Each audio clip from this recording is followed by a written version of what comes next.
മുസ്ലിം സമൂഹത്തിനും ക്രിസ്ത്യൻ സമൂഹത്തിനും കൃത്യമായ രാഷ്ട്രീയ വിവേകമുണ്ടെന്ന് ബോധ്യപ്പെടുത്തിയ തെരഞ്ഞെടുപ്പ് കൂടിയായിരുന്നു ഇത്. കേവലമായ ചില വികാരങ്ങൾ, ചില സംഗതികൾ തിരികെ കയറ്റിയാൽ എല്ലാം അങ്ങ് മാഞ്ഞു പോകുമെന്നും ലാഭകരമാണെന്നും ഒക്കെ ചിന്തിച്ച ചില സംഘടനകൾക്കും ചില മുസ്ലിം പേരുകാരായ വ്യക്തികളെ കൂടി ഈ തരുണത്തിൽ ഓർക്കേണ്ടതുണ്ട്. സംഘടനകളെ ഓർക്കുമ്പോൾ ഓർക്കേണ്ടത് SDPIക്കാരെ തന്നെയാണ്. SDPIക്കാരാണ് വളരെ കഠിനമായ നിലപാടിൽ ഉറച്ചു നിന്നുകൊണ്ട് ഈ കേരള പോലീസിലെ ന്യൂനപക്ഷ വിരുദ്ധമായ നടപടികൾക്കെതിരെ ഘോരാഘോരം ബാധിച്ചത്.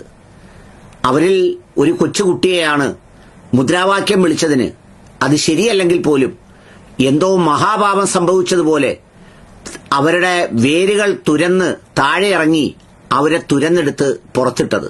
പിന്നെ ഹർത്താൽ സമയത്ത് പിന്നാലെ കൂടി എല്ലാം കൃത്യമായി ചെയ്ത് ജപ്തി ചെയ്ത് നടപടികളെടുത്ത് എല്ലാം ഭദ്രമാക്കി പൂട്ടി എല്ലാ നേതാക്കളെയും വീടിന് പുറത്തിറക്കിയതും ഈ സർക്കാർ തന്നെയായിരുന്നു. അവരിട്ട പേരായിരുന്നു സംഘി പോലീസ്. അവരുടെ സംഘടനയിൽപ്പെട്ട ഒരാളായിരുന്നു ഫസൽ. അതിലെ പ്രതിയായിരുന്നു കാരായി രാജൻ. എന്ന് മാത്രമല്ല, ലീഗ് അടക്കമുള്ള മുസ്ലിം സംഘടനകൾ എല്ലാമെല്ലാം അധികാരത്തിന്റെയും സമ്പത്തിന്റെയും വരേണ്യവർഗത്തിന്റെയും പിന്നാലെ പോകുന്നതിന് ഒരു മറുപടിയായി അടിസ്ഥാന വർഗത്തെ ഒപ്പം നിർത്തി മുസ്ലിം സമൂഹത്തോടൊപ്പം അരികുവൽക്കരിക്കപ്പെട്ടവരെ അരുമയായി അടുപ്പിച്ചു നിർത്തി എല്ലാം ചേർത്ത് നിർത്തി മുന്നോട്ടു പോയി എന്ന് അവകാശപ്പെട്ടിരുന്നവരായിരുന്നു SDPI. മറ്റു പ്രതികൾക്ക് ജാമ്യം കിട്ടിയെന്നും സ്വന്തം സംഘടനയിൽപ്പെട്ടവർ പകരമായി കൊന്ന കൊലപാതകങ്ങൾക്ക് ജാമ്യം കിട്ടിയില്ലെന്നും നിലവിളിച്ചവരായിരുന്നു അവർ. മൂവാറ്റുപുഴ അഷ്റഫ് മൗലവിയെ പോലെ നല്ല കരുത്തുറ്റ നേതാക്കൾ കരുത്തുറ്റ വാക്കുകൾ പല വേദികളിലും പ്രസംഗിച്ചതായിരുന്നു. പക്ഷേ ഒരു രാത്രി ഇരുണ്ട് വെളുത്തപ്പോൾ ലത്തീഫുക്ക മലക്കം മറിഞ്ഞു. കാരായി രാജനുമായിട്ട് ഞങ്ങൾക്കെന്ത് പ്രശ്നം? ഫൈസൽ വധക്കേസ് അത് വേറൊരു കേസ്. സംഘി പോലീസെന്ന് എപ്പോ പറഞ്ഞു? പിന്നെ ആന്റി ഇൻകുംബൻസി ഭരണവിരുദ്ധ വികാരം ഞങ്ങൾ എല്ലാ തരത്തിലും അടിച്ച് താഴെയെല്ലാം ടോർച്ചടിച്ച് നോക്കിയിട്ടും അല്പം പോലും കണ്ടതേയില്ല. അതുകൊണ്ട് ഞങ്ങൾ കൃത്യമായി ഇടതുമുന്നണിക്ക് പിന്തുണ നൽകും. ഇടതുമുന്നണിക്കാർ പറയുന്ന ചില സ്ഥലങ്ങളിൽ ഞങ്ങൾ അവർക്ക് ഇഷ്ടപ്പെട്ട സ്ഥാനാർത്ഥികളെയും നിർത്തും.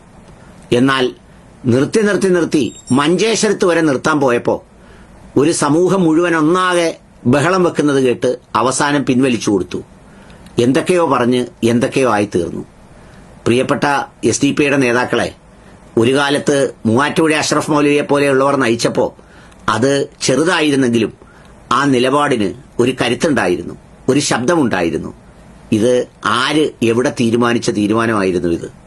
എല്ലാവരും വിചാരിച്ചു ഇവരെല്ലാം കൂടി പറയുമ്പോഴേക്ക് മുസ്ലിം ന്യൂനപക്ഷ വോട്ടുകൾ ഛിന്ന ഭിന്നമായി അങ്ങോട്ടും ഇങ്ങോട്ടും പോയി വീണ്ടും ഏറ്റവും ഒടുവിൽ വെള്ളാപ്പള്ളി നടേശൻ സാർ ഇരുന്ന് ചിരിക്കുമെന്ന്.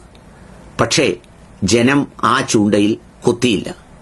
അത് സംഘടനാപരമായ സംഗതിയാണെങ്കിൽ ഇതിന്റെ ഓരം പിടിച്ച് രംഗത്ത് വന്ന മറ്റു കുറെ ആളുകളുണ്ട്. അതിൽ പ്രമുഖനായി പെട്ടെന്ന് വന്ന് ആരോമലായി ഓമനയായി തീർന്ന ആളാണ് ജവാദ് മുസ്തഫാവി.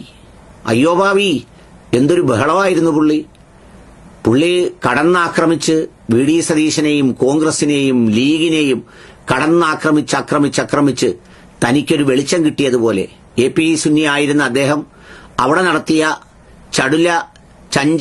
ചിഞ്ചല പ്രവർത്തനങ്ങളെ തുടർന്ന് പുറത്താക്കിയിരുന്നെങ്കിലും അദ്ദേഹം ചാനലുകളിൽ ചർച്ചയ്ക്ക് വരുന്ന കേരളത്തിലെ ചാനലുകളിലേക്ക് എത്തിച്ചേരുന്ന ഒരു മഹാനായ മനുഷ്യനായി തീർന്നു. അദ്ദേഹവും വല്ലാതെ ചിന്തിച്ചു, മുസ്ലിം സമൂഹമെല്ലാം കൂടി ഒറ്റക്കെട്ടായി എന്റെ കൂടെയാണ് എന്നുള്ളത്.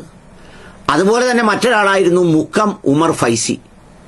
അദ്ദേഹമാകട്ടെ ഒളിഞ്ഞും തെളിഞ്ഞുമെല്ലാം കിട്ടുന്ന സന്ദർഭങ്ങളിൽ പാണക്കാട്ടെ തങ്ങന്മാരെയും ലീഗിനെയും ഒക്കെ ആക്രമിച്ച് ഈ പറഞ്ഞതുപോലെ തന്റെ മതേതരത്വ ഭാവങ്ങൾ തെളിയിച്ച് വേദിയിൽ പോയി നിസ്കരിച്ച് അവിടെ ബാങ്ക് വിളിച്ച് കുനൂത്തോതി ശ്രദ്ധേയനായി നിന്ന ആളുകളിലുള്ള ഒരാളായിരുന്നു. പിന്നെ അമ്പലക്കടവും മുണ്ടുപാറയും ഒക്കെ ഒളിഞ്ഞിരുന്ന് എറിഞ്ഞുകൊണ്ടിരുന്നതേയുള്ളൂ. നേർക്ക് നേരെ വന്ന് ഒരു സ്നേഹം പ്രകടിപ്പിക്കാനായില്ല. ഏതായാലും ഈ പറഞ്ഞ 3-4 പേർ മത്സരിക്കാതെ തന്നെ രാജ്യസഭയിലേക്കോ അല്ലെങ്കിൽ നോമിനേറ്റഡ് മെമ്പർമാരായോ ഒക്കെ മാറാനിരുന്നതാണ്. പക്ഷേ സമുദായം കേട്ടില്ല. അവർക്ക് കൃത്യമായ നിലപാടുണ്ടായിരുന്നു. അവർക്കൊരു രാഷ്ട്രീയ ബോധ്യമുണ്ടായിരുന്നു. അത് കൃത്യമായി അവർ പ്രയോഗിച്ചു. അവർ മാത്രമല്ലത്, അവർ മാത്രമായിരുന്നെങ്കിൽ തെക്കൻ കേരളത്തിലും മധ്യ കേരളത്തിലും അടക്കം ഇത്രയും വലിയൊരു റിസൾട്ട് ഉണ്ടാകുമായിരുന്നില്ല. ക്രിസ്ത്യൻ സമൂഹവും കാണിച്ചു അതിനേക്കാൾ ഉയർന്ന നിലയിലുള്ള പ്രതികരണം. അവരുടെ കൂട്ടത്തിലും കാസയും അല്ലാതെയും ഒക്കെ പല പ്രചാരവേലകളും അഴിച്ചുവിട്ടു. കേക്കും വൈനും ഒക്കെ വന്നെങ്കിലും അതെല്ലാം അവിടെ ഇരിക്കട്ടെ, വോട്ടാണ് എന്ന് പറഞ്ഞ് അവരും വോട്ട് ചെയ്തു. ചുരുക്കത്തിൽ ഇവരെയൊക്കെ തോൽപ്പിച്ച വിജയം കൂടിയാണ് ഈ വിജയം, ജനാധിപത്യത്തിന്റെ വിജയം.